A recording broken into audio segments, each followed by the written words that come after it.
ये गाइस, आज अपन पढ़ने वाले हैं पार्ट 2 के बारे में, श्वसन के अंदर ट्रैकिया के अंदर बताते हैं। आज पहले हमने बात कर लिया था आपने, और हमने ट्रैकिया से पहले यानी मैंने आपको नाक के बारे में भी बताया था किस प्रकार से श्वसन हो रहा है। तो देखिए, करते हैं इसका गणेश। देखो, आपकी ट्रैकिया होती है, श्वास नली होती है। इसकी संरचना देखे, देखो इस प्रकार से एक संरचना होती है इसकी।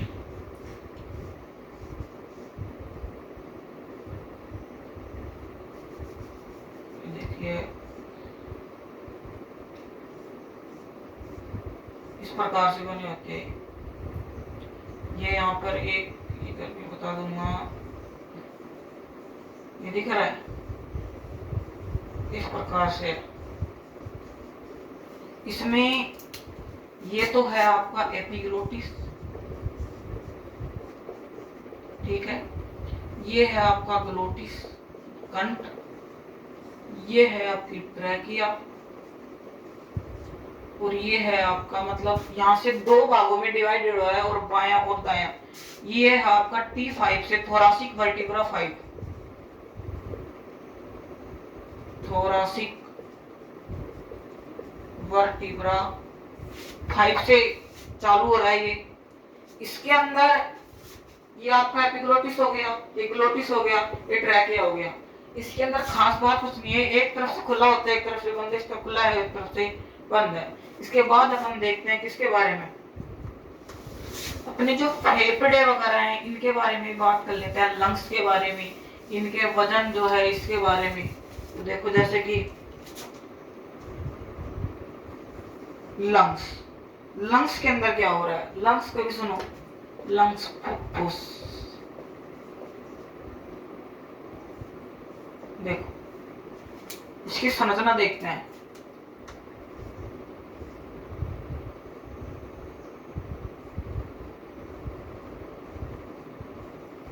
देखो, लंग्स से पहले आपको श्वसन नली का बता देता हूँ और अच्छे से समझ में आ जाएगा ये, है ना।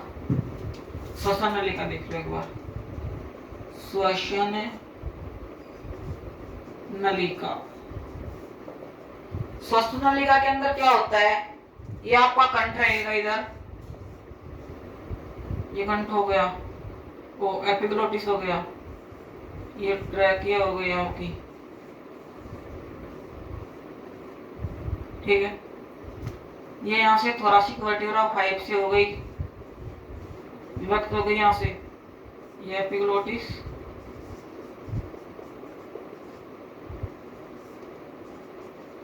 Glottis, trachea. यहाँ से भी मैं बताऊंगा इसका नाम भी,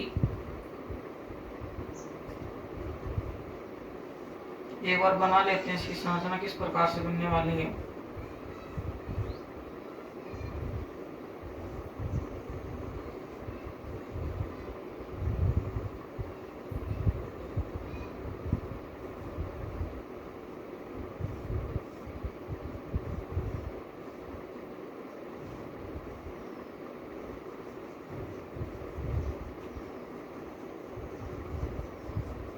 ये देखो, इनके अंदर ये है आपके अपूर्ण उपास्थि जो है,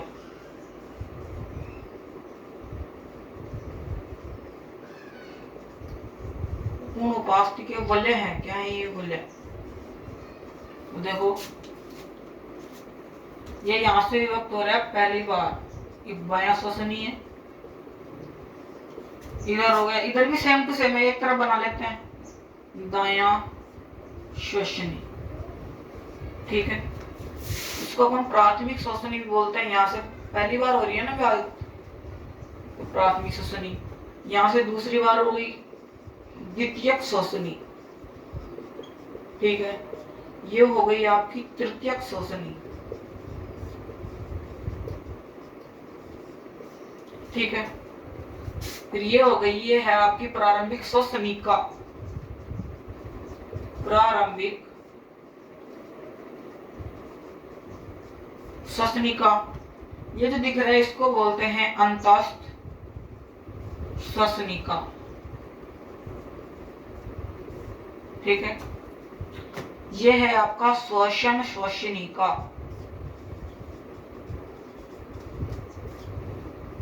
यहाँ पर दिख रहा है, इसको बोलते हैं आट्रियम। ये जो आपकी संरचना दिख रही है थैलीनुमा है ना, तो इसको बोलते हैं एल्वोलर सैक,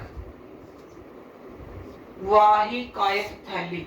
ठीक है, ये है आपकी, यानी इसको बोलते हैं वायुकुपिका है, तो इसको बोलते हैं एल्वोलाई, एल्वोलाई वायुकुपिका। तो ये आपकी श्वसन नलिका है। किस रूप में है देखो, पहले ऊपर आपको दिख रही है एपिग्लोटिस। एपिग्लोटिस के जस्ट नीचे आते हैं तो दिखता है आपको कौन, ग्लोटिस।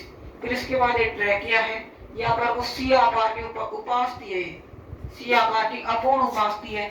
ये बायां श्वसनी हो गया, ये दायां श्वसनी हो गया। सेम टू सेम संरचना इधर भी है इसकी। प्राथमिक श्वसनी, पहली बार विभक्त हो रही है तो प्राथमिक, दूसरी बार हो रही है तो द्वितीयक, तीसरी बार हो रही है तो तृतीयक।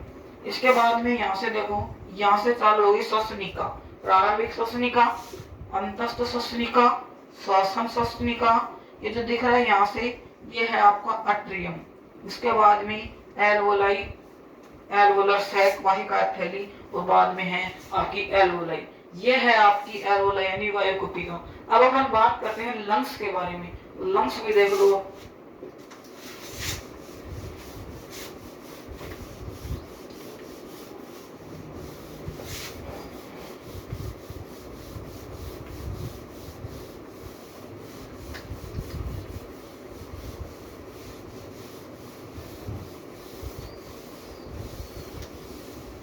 तो देखो डियर स्टूडेंट्स,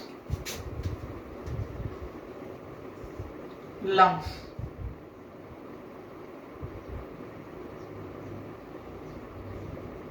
फुफ्फुस, देखो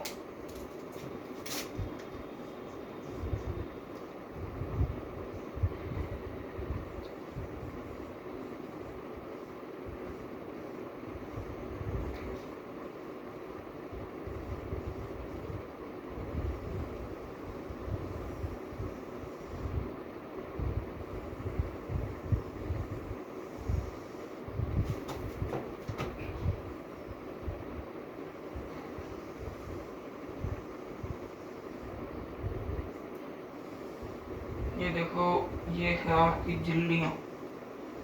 ठीक है, इसके अंदर यहाँ पे एक संरचना हो रहा है इस प्रकार से।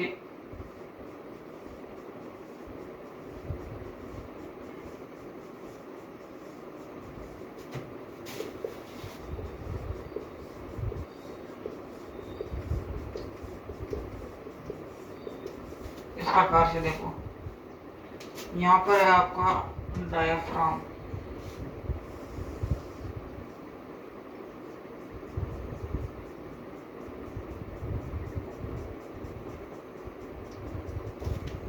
देखो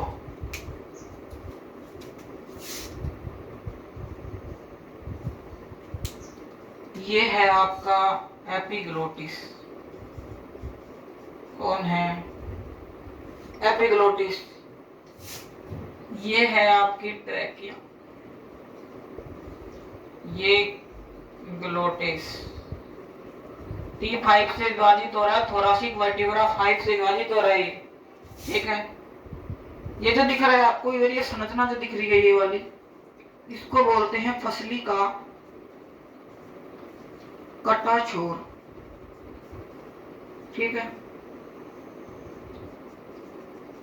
इधर वाला ये जो फेफड़ा है इसको बोलेंगे दायां फेफड़ा। इस वाले को बोलेंगे बायां फेफड़ा। तो देखो यहाँ पर ये देखो, ये वाला देख रहा है, यहाँ पर एक तरह से अंतर्दशी है ना संरचना, क्योंकि यहाँ पर क्या उपस्थित है आपका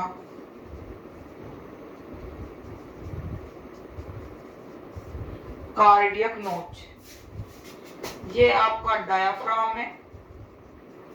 क्या है? डायाफ्राम। इसके अंदर देखो आप,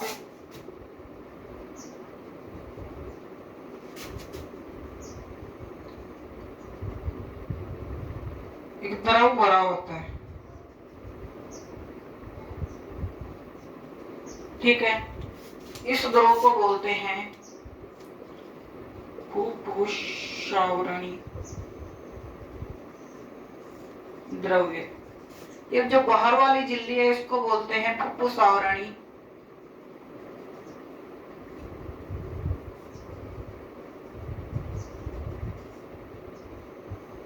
आवरणी बाह्य झिल्ली।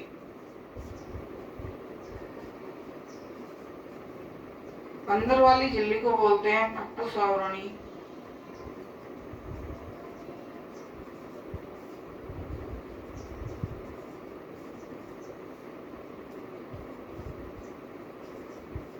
आंतरिक झिल्ली। ये जो डायफ्राम होता है इसमें आपकी पेशी होती है रेडियल। कौन सी पेशी होती है? रेडियल। ये जो बाह्य है और आंतरिक है, इन दोनों को सम्मिलित रूप से बोलते हैं फुफ्फुस आवरणी झिल्ली। फुफ्फुस आवरणी झिल्ली। तो ये है आपका लंग्स। यहाँ पर कार्डियक नोज बता ही दिया। ये आपको छोटा दिख रहा है इसकी तुलना में और ये बड़ा है, ठीक है। इसका वजन है 625 ग्राम, इसका है 575 ग्राम। अबाउट बता रहा हूं, लगभग। ये है आपका बड़ा, ये है छोटा। तो इस रूप में इसके बाद देखते हैं इसके आगे। इसमें जो है ये द्रव है, कहाँ द्रव? ये रहा द्रव। ये क्या करता है? लंग्स के जो मध्य जो घर्षण बल होता है, एक तो इसको कम करेगा और साथ ही साथ ये जो इसके अंदर बाहरी आघात होती है उनसे सुरक्षा प्रदान करेगा। तो ये होता है इसके अंदर। इसके बाद देखिए टॉपिक अगला,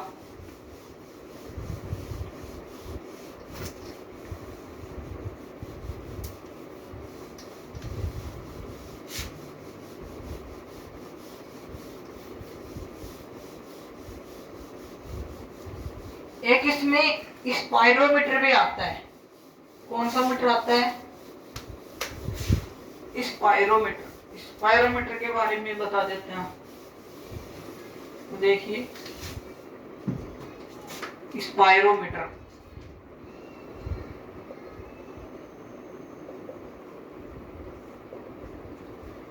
स्पाइरोमीटर क्या है कि जो वायु अंदर ले रहे हैं बाहर छोड़ रहे हैं उसका क्या करेगा? अवकलन। अवकलन करेगा। किसका करेगा? वायु का। अंदर जाने वाली और बाहर आने वाली वायु का क्या करेगा? अवकलन। स्पाइरोमीटर के द्वारा हमारे जो लंग्स हैं इनके अंदर जो मैदानी बीमारी हो रही है, मैदानी क्षेत्र में, मैदानी क्षेत्र की बीमारी जो होती है इनके बारे में भी पता लगाया जा सकता है, ठीक है। तो ये हो गया आपका स्पाइरोमीटर। इसके बाद आता है आपका ब्रीदिंग। ब्रीदिंग मैंने पार्ट 1 में भी बता दिया था, दोबारा बता देता हूं। संवातन, इसमें ज्यादा कुछ नहीं बताएंगे क्योंकि पहले बता दिया था। तो देखो inspiration plus expiration equal to breathing, ठीक है। ये 12 से 16 पर मिनट होगा, ठीक है। इसका जो नियंत्रण होगा, ब्रीदिंग यानी संवातन, श्वसन, गैसों का विनिमय जो होता है इसका नियंत्रण करता है बेटा मस्तिष्क। कौन करेगा? मस्तिष्क कर दिया, ठीक है। क्रिया कैसी है? एक इनवॉलेंट्री, अनैच्छिक क्रिया। कैसी क्रिया? अनैच्छिक क्रिया। ये अनैच्छिक क्रिया होगी। ब्रीदिंग के अंदर क्या होता है कि आप इंस्पायरेशन का मतलब, एक्सपायरेशन का मतलब, इन दोनों को जोड़ो, सम्मिलित रूप से क्या कहलाएगा? ब्रीदिंग। 12 से 16 मिनट मतलब 12 से 16 बार एक स्वस्थ व्यक्ति की बताया जा रहा है। ये पर मिनट में इतनी बार, यानी ये कर लेगा इस प्रकार से। मस्तिष्क है, मस्तिष्क इसका नियंत्रण करेगा। किसका? ब्रीदिंग का नियंत्रण करेगा। फिर है आपकी इनवॉलेंट्री क्रिया। ये ब्रीदिंग है, एक इनवॉलेंटरी क्रिया है। मैं बात कर लेता हूँ श्वसन के अंदर भाग लेने वाली कुछ पेशियों की। तो देखिए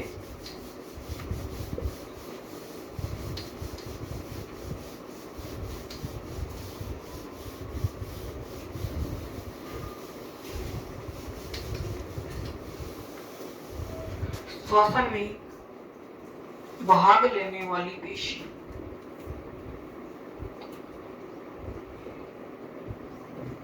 श्वसन में भाग लेने वाली पेशी, इसमें आपकी होती है EICM और IICM। ठीक है, EICM और IICM क्या काम करेगी सुनो। इसके अंदर एक तो सामान्य शोषण, एक बार बता देता हूँ कहां से क्या होता है। ये पंजर का जो ऊपरी भाग है, पंजर के ऊपरी भाग से निकलेगी और नीचे जाके क्या होगी, जुड़ जाएगी, वो है EICM। इसके ठीक विपरीत, ठीक है, निचले से निकलेगी ऊपर के ऊपर जाके क्या हो जाएगी, जुड़ जाएगी। IICM सामान्य शोषण के अंदर काम आता है, सामान्य शोषण के अंदर काम आता है। ठीक है, ये जो IICM होता है, IICM होता है बलपूर्वक सांस लेने पर, बलपूर्वक, जैसे खांसने के दौरान, छींकने के दौरान, दौड़ने के दौरान, योगा करने के दौरान, इन सब रूपों के अंदर ये दोनों काम करती है। ये तो सामान्य में करेगी, जैसे अपन कोई हार्ड वर्क कर रहे हैं, है ना, तो उसमें काम करेगी कौन, IICM। इसके बाद देखते हैं अपन इंस्पायरेशन और एक्सपायरेशन दोनों में अंतर क्या है क्या नहीं। तो देखो इससे पहले मैं एक टॉपिक और बता देता हूँ, गैसों का जो विनिमय है ये बता देते हैं। देख लो एक बार, गैसों का विनिमय देखो,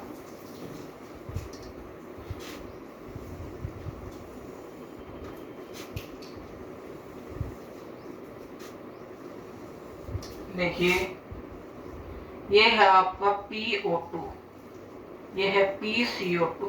ठीक है, ये है आपके मतलब घटक जो है श्वसन के, जो मतलब काम आने वाले घटक हो गए।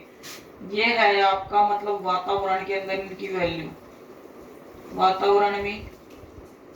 ठीक है, फिर वायु कुपिका में। ठीक है, फिर आता है ऑक्सीजनेटेड ब्लड में, फिर आता है डीऑक्सीजनेटेड ब्लड में, फिर आता है आपका टिश्यू। टिश्यू में इनकी वैल्यू कितनी होगी ये आपको बताना चाहिए। तो PO2 होता है यानी ऑक्सीजन का आंशिक दाब, इसका मतलब वातावरण में होता है ये इतना mm of Hg। वायु कुपिका में इसकी जो वैल्यू होती है वो होती है 104 mm of Hg। Oxygenated blood में कितनी होगी, 95 mm of Hg। डीऑक्सीजनेटेड में कितनी होगी, 40 mm of Hg। एक ध्यान रखना, जितनी आपकी डीऑक्सीजनेटेड ब्लड के अंदर PO2 की मात्रा है उतनी ही टिश्यू के अंदर है। तो क्या हो गई, 40 mm of Hg। इधर देखो वातावरण में जो PCO2 है यानी कार्बन डाइऑक्साइड का आंशिक दाब है वो है 0.3 mm of Hg। फिर ये है आपका 40, ये भी है आपका 40, ये है आपका 45, ये भी आपका 45 mm of Hg, mm of Hg, mm of Hg, mm of Hg के अंदर इनकी वैल्यू। इनमें से क्वेश्चन आता है कई बार, नीट के पेपर में भी आ जाता है कि वातावरण के अंदर PO2 का आंशिक दाब कितना होता है, इतना इतना, वायु कुपिका में इतना, ऑक्सीजनेटेड ब्लड में इतना। इस प्रकार से वैल्यू पूछ सकता है। ठीक है। इसके बाद देखते हैं अपन इंस्पायरेशन व एक्सपायरेशन में अंतर।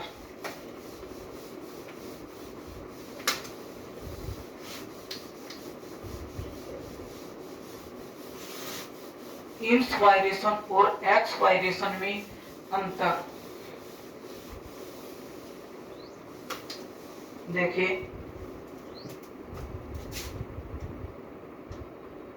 इधर मैं लिख देता हूं इंस्पायरेशन,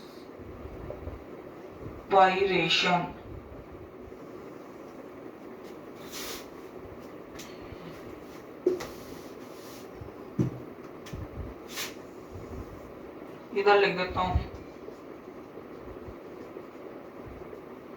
एक्सपायरेशन। अब देखो इसमें डायग्राम है, डायग्राम को बनाते हैं हम इस रूप में है।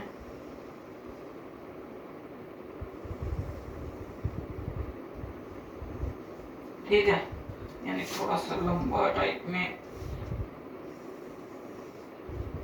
इस टाइप में। ठीक है, इधर भी देख लो।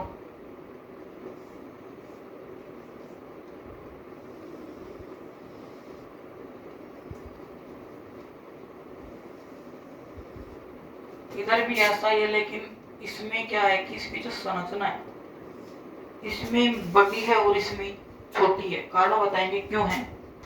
फिर इसमें इस प्रकार से एक संरचना है,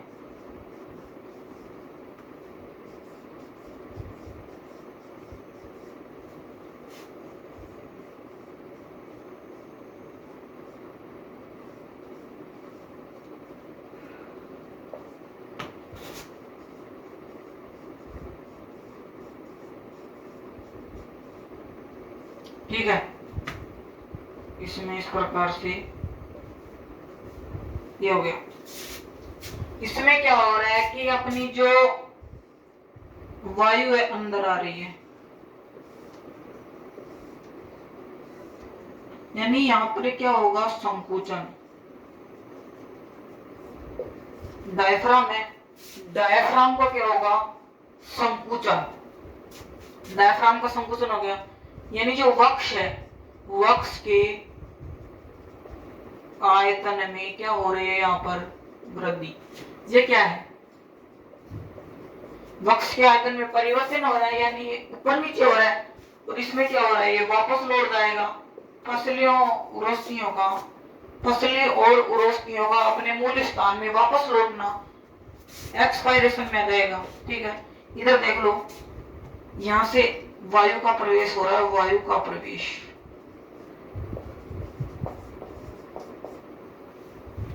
इधर देखो, यहां पर इस प्रकार से वायु जाएगी,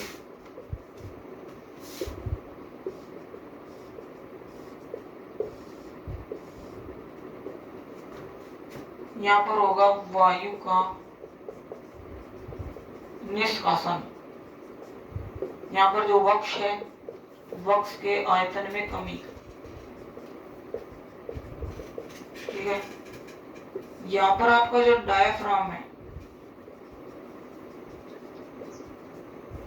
डायफ्राम में क्या होगा, शिथिलन व आचरण ऊपरी गमन।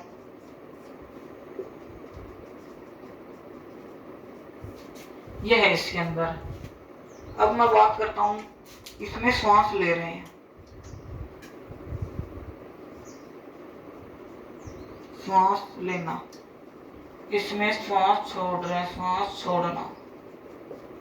ये होता है आपका 2 सेकंड का, ये होता है 3 सेकंड का। ठीक है, इसके अंदर आपकी जो मुख्य पेशी है, मुख्य पेशी, वो है डायफ्राम। इसमें मुख्य पेशी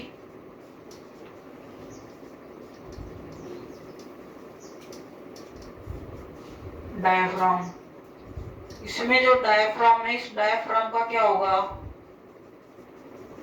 संकुचन। इसमें डायफ्राम का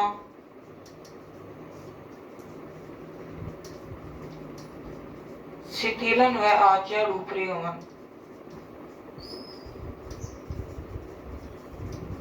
देखो, इंस्पायरेशन ये बता दिया इंस्पायरेशन श्वास लेना, एक्सपायरेशन श्वास छोड़ना।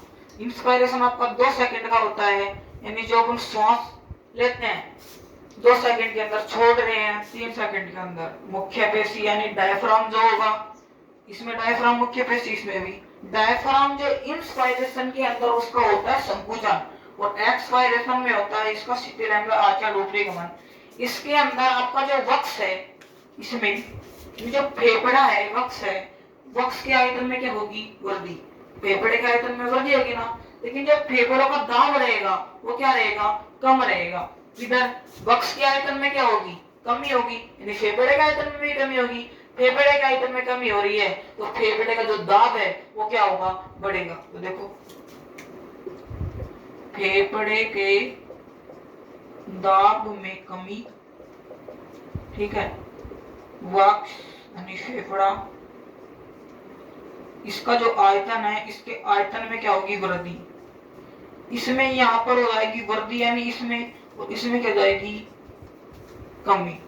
तो आज की वीडियो में तक, मिलते हैं नेक्स्ट व्लॉग में, उसमें नेक्स्ट व्लॉग में, और देखते हैं आगे की जो क्रिया है। आगे अब हम देखेंगे इंस्पायरेशन की आगे भी जो बात होगी उसके बारे में, और अगली वीडियो में कोशिश करेंगे इसको कंप्लीट करने के पार्ट नंबर 3 में। सब्सक्राइब करें चैनल को, वीडियो पसंद आए तो लाइक करें।